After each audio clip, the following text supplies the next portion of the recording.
નમસ્તે વિદ્યાર્થી મિત્રો, ધોરણ 4માં આપણે પ્રકરણ 13 છે એ પ્રકરણ 13 એ આપણું અહીંયા પૂરું થાય છે। હવે પછી આપણે નવું પ્રકરણ જોઈશું, પ્રકરણ 14 સ્માર્ટ ચાર્ટ્સ। પ્રકરણ 14 સ્માર્ટ ચાર્ટ્સ તમારા પાઠ્યપુસ્તકનું પાના નંબર 162 જુઓ। તમારા પાઠ્યપુસ્તકનું પાના નંબર 162 કાઢો અને જુઓ, બરાબર। એમાં પહેલો પ્રશ્ન છે કે અમે સૌ ટીવી જોવાનો અથવા તો રેડિયો સાંભળવાનો આનંદ માણી રહ્યા છીએ। ટીવી જોવાનો અને રેડિયો સાંભળવાનો આ આનંદ સૌ કોઈ માણતા હોય છે। તો આ પ્રશ્નના આધારે આપણે જવાબ જોઈએ કે અહીંયા પહેલો એક પ્રશ્ન આપેલો, તમે દરરોજ ટીવી અથવા રેડિયોની સામે કેટલો સમય પસાર કર્યો તેની નોંધ કરો। ટીવી જોવામાં અને રેડિયો સાંભળવામાં કેટલો સમય પસાર કર્યો એની નોંધ કરો। આમ એક અઠવાડિયા સુધી કરો। એક અઠવાડિયામાં પસાર કરેલ સમય ખાલી જગ્યા કલાક છે। દરરોજનો સમય નોંધ કરો તો એક અઠવાડિયાની અંદર કેટલા કલાક થાય? આપણે સામાન્ય રીતે જોવા જઈએ, દરરોજ તમે 1 કલાક ટીવી જુઓ તો એક અઠવાડિયાની અંદર કેટલા કલાક ટીવી જોયું કહેવાય? રોજનું કલાક જોઈએ તો એક અઠવાડિયામાં આપણે 7 કલાક થાય, બરાબર। એક અઠવાડિયાના દિવસ કેટલા થાય? 7। તો 7 દિવસના 7 કલાક થાય। તો આપણે જવાબ લખી શકીએ કે એક અઠવાડિયામાં ટીવી માટે 7 કલાક સમય પસાર કર્યો, બરાબર। પણ કદાચ તમે જો 2 કલાક રોજે ટીવી જોતા હોય તો એક અઠવાડિયાની 7 દુ 14 કલાક થાય, બરાબર। એટલે આ પ્રશ્નનો જવાબ તમે ટીવી કેટલા કલાક જુઓ છો એના ઉપર આધાર રાખે છે।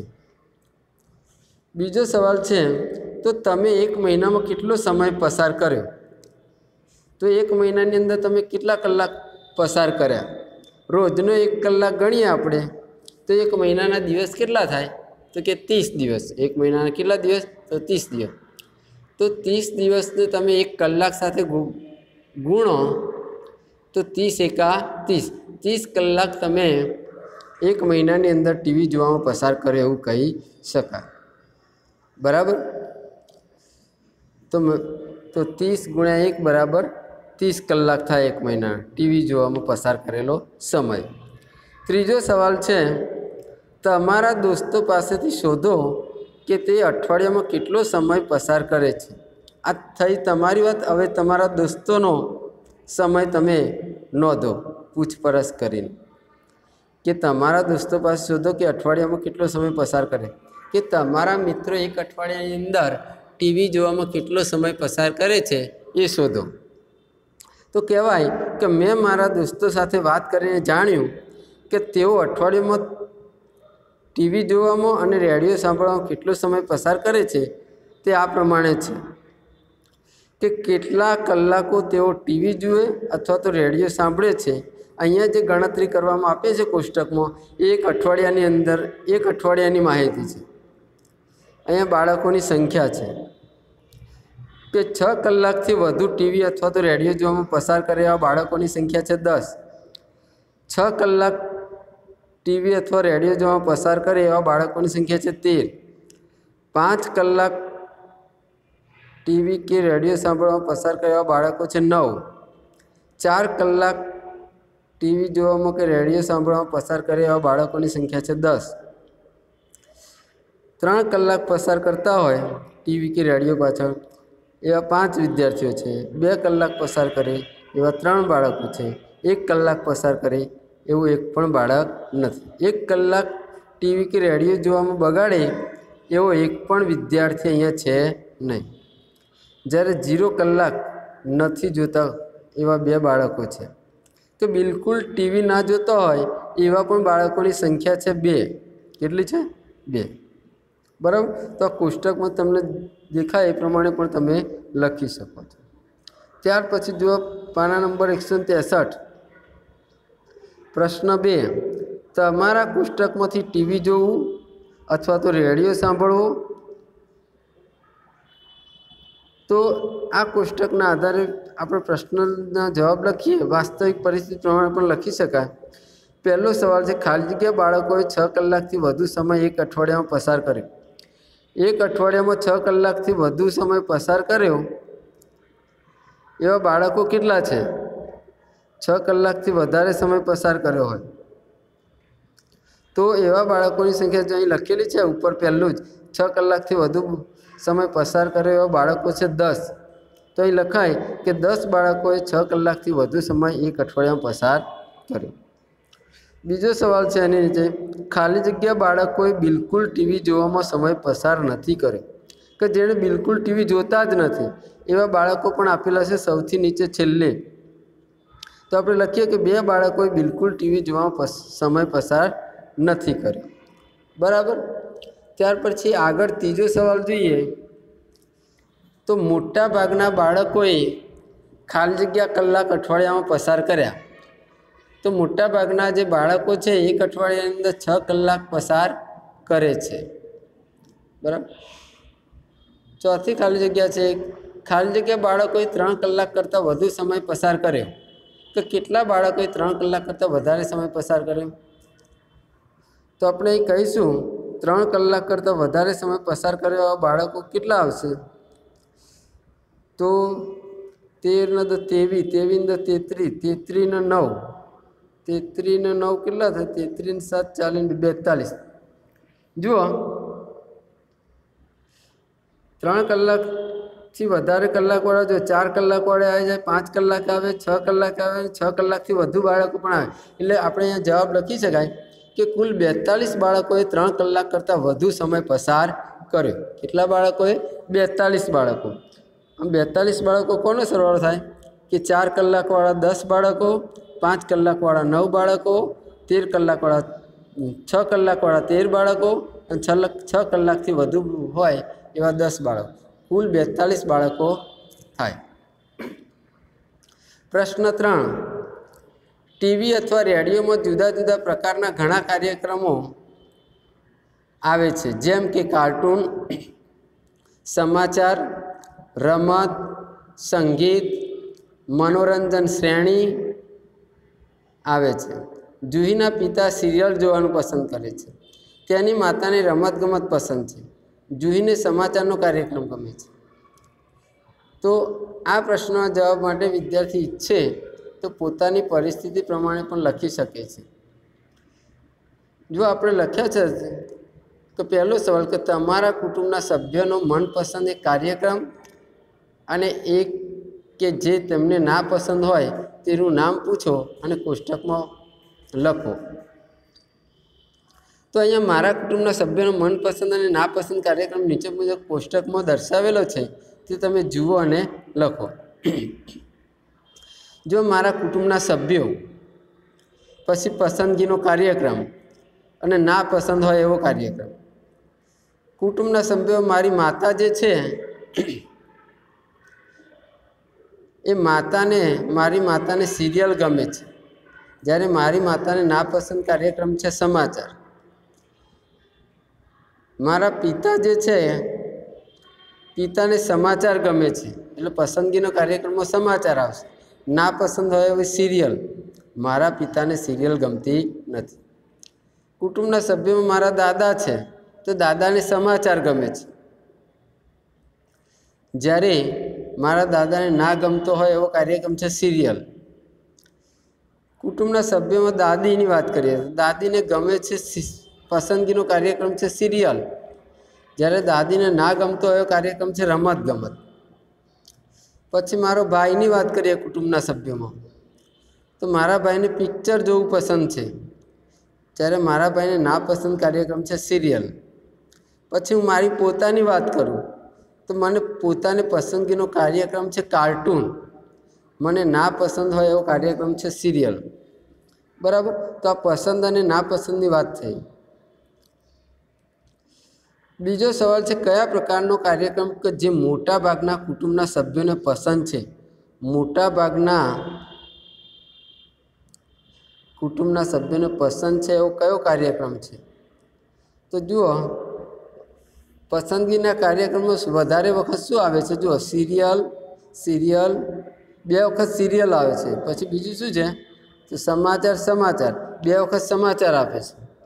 તો આપણે કહી શકશું કે મોટાભાગના કુટુંબના સભ્યોને સિરિયલ અને સમાચાર ગમે છે.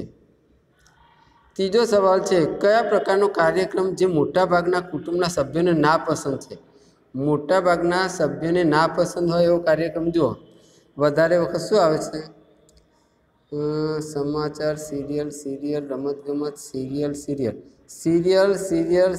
સિરિયલ 4 વખત સિરિયલ આવે છે. શું આવે છે? 4 વખત સિરિયલ, નાપસંદ કાર્યક્રમ. તો આપણે લખી શકશું કે મોટાભાગના કુટુંબના લોકોને સિરિયલ પસંદ નથી. ત્યાર પછી આગળ જોઈએ તો તમારા પાઠ્યપુસ્તકનું પાના નંબર 164, પ્રશ્ન 4 કે 20 મિત્રોને પૂછીને તેમને પસંદ અને નાપસંદ કાર્યક્રમ શોધો અને કોષ્ટકમાં લખો. કે આપણા જુદા જુદા 20 ભાઈબંધો હોય એમને પૂછીને પસંદ અને નાપસંદ કાર્યક્રમ શોધવાનો છે અને કોષ્ટકમાં લખવાનો છે. તો એ બાળકોને પસંદ અને નાપસંદ કાર્યક્રમ આ પ્રમાણે આપેલો છે કે કાર્યક્રમનો પ્રકાર, કેટલા બાળકોને તે પસંદ છે અને કેટલા બાળકોને તે નાપસંદ છે. મારા મિત્રોની વાત કરીએ તો સમાચાર 5 મિત્રોને પસંદ છે અને 15 વિદ્યાર્થીઓને નાપસંદ છે. સિરિયલ તો મારા 2 મિત્રોને પસંદ છે, બાકીના 18 મિત્રોને પસંદ નથી. કાર્ટૂનની વાત આવી તો કાર્ટૂન મારા 19 મિત્રોને ગમે છે, જ્યારે 1 મિત્રને ગમતો નથી. જ્યારે કોમેડી શો છે તો મારા 14 મિત્રોને પસંદ છે અને 6 મિત્રોને પસંદ નથી. રમતગમતની વાત આવી તો મારા 20 મિત્રોને પસંદ છે, નાપસંદ 1 પણ નહીં, એટલે 0. બરાબર. તો આ પસંદ અને નાપસંદની વાત થઈ મારા 20 મિત્રોની. એના આધારે આપણે પ્રશ્નોના જવાબ જોઈએ તો મોટાભાગના બાળકોને કયો કાર્યક્રમ પસંદ છે? મોટાભાગના, કે જે બધાને ગમતો હોય. તો જવાબ લખશો તમે કે મોટાભાગના બાળકોને કાર્ટૂન અને રમતગમતના કાર્યક્રમ પસંદ છે. કાર્ટૂન અને રમતગમત મોટાભાગના બાળકોને પસંદ છે. બીજો સવાલ છે, કયો કાર્યક્રમ સૌથી ઓછા બાળકોને નાપસંદ છે? ઓછા બાળકોને નાપસંદ હોય એવો કાર્યક્રમ કયો? તો કાર્ટૂન અને રમતગમતના કાર્યક્રમ સૌથી ઓછા બાળકોને નાપસંદ છે. ત્રીજો સવાલ છે, કેટલા બાળકોને રમતનો કાર્યક્રમ પસંદ છે?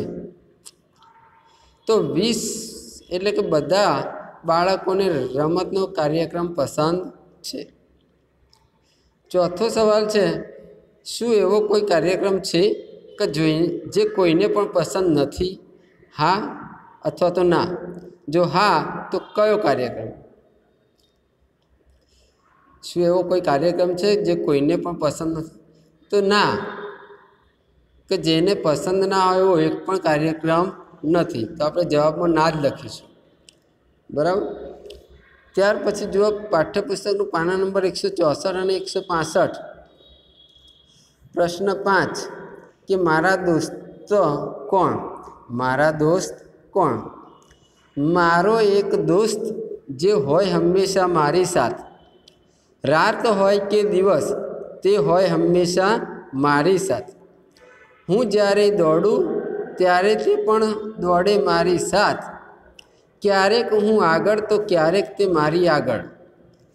થાય જ્યારે અંધારું ત્યારે એ તો ન દેખાય. શું તમે જાણો છો કે મારો એ દોસ્ત કોણ છે? શું તમે જાણો છો કે હું કયા દોસ્ત વિશે કહેવા માગું છું? બરાબર.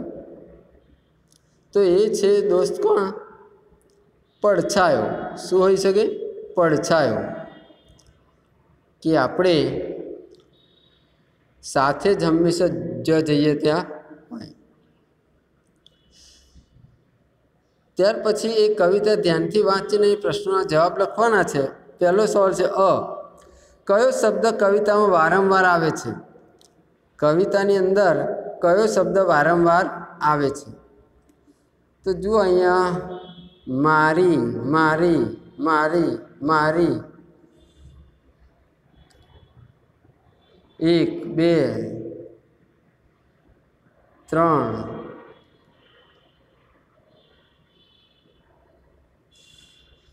તો મારી શબ્દ વારંવાર આવે છે. કવિતાની અંદર કયો શબ્દ વારંવાર આવે છે? મારી. બ કયો મૂળાક્ષર સૌથી વધુ વપરાયો છે? કથી આપણે અજ્ઞા સુધીની અંદર કયો અક્ષર વધારે વખત આવે છે? ર, ર, ર, ર. તો ર અક્ષર જે છે સૌથી વધુ વાર વપરાયો છે. કયો મૂળાક્ષર? ર મૂળાક્ષર. પછી કયો મૂળાક્ષર સૌથી ઓછી વાર આવે છે? કયો મૂળાક્ષર સૌથી ઓછી વાર આવે છે? તો આપણે અહીંયા નીચે જુઓ અક્ષર અને અક્ષરોની સંખ્યા આપેલી છે. ક મૂળાક્ષર 6 વખત આવે છે, ખ 2 વખત આવે છે, ગ 2 વખત, ઘરનો ગ 0 વખત, ચકલીનો ચ 0 વખત, છત્રીનો છ 3 વખત, જમરૂખનો જ 4 વખત, જબલાનો જ 0 વખત, ટ 1 વખત, ઠ 0 વખત, ડ 2 વખત, ઢ 0 વખત, અણ 4 વખત, ત 9 વખત, થ 3 વખત, દ 6 વખત, ધ 1 વખત, ન 3 વાર, 5 4 વાર, ફ 0 વખત, બ 0 વખત, ભ 0 વખત, મ 4 વખત, ય 5 વખત, ર 11 વખત, લ 1 વખત, વ 2 વખત, શ 3 વખત, ષટકોણનો સ 0, સસલાનો સ 5, હરાનો હ 5, અળ 1 વખત, અક્ષ કે અગ્ન 1 પણ વખત આવતો નથી. તો આ કવિતાની અંદર આપણે કથી લઈને અગ્ન સુધીના અક્ષરો લખ્યા છે. એમાં કયો અક્ષર કેટલી વાર આવે છે એ આપણને ખ્યાલ આવશે. કયો મૂળાક્ષર સૌથી ઓછી વાર આવે? તો ન અને ધ. ન અને ધ એક જ વાર આવે છે અને ન 3 વાર આવે છે કવિતાની અંદર. તો લખશો કે ન અને ધ મૂળાક્ષર સૌથી ઓછી વાર આવે છે. તે એક જ વાર આવે છે. બરાબર. તો અહીંયા તમારે આજનો જે આ લેક્ચર છે એ અહીંયા પૂરો થાય છે. આ જે કંઈ લેક્ચર ચલાવે એ તમારે ગણિતની નોટમાં લખવાનું. હવે આવતા લેક્ચરમાં આપણે આગળ જોઈશું. ધન્યવાદ.